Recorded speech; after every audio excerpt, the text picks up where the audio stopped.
2 चमचे तेल ऍड करून घेऊया। पहिल्यांदा आपण खडे मसाले भाजून घेऊया। त्यानंतर 1 वाटी चिरलेला कांदा, तर 7-8 लसणाच्या पाकळ्या आणि 1 इंच अद्रकचा तुकडा।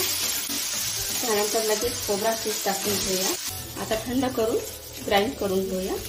त्यामध्ये 2 चमचे तेल घाले, त्यामध्ये आता 1 चमचा जिरं घालूया। तडतडलं की लगेच कांदा घालूया।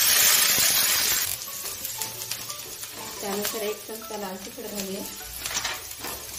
आपलं 4 ते 5 जणांसाठीचं आता आपण कट करायला घेऊया।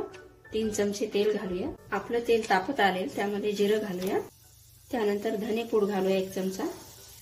त्यानंतर ग्राइंड केलेली पेस्ट घालूया। मटकी घालून घेऊया। ते तरी चालतं, नाही घातली तरी पण चालतं। त्यामध्ये पाणी ऍड करून घेऊया। आपला कट एकदम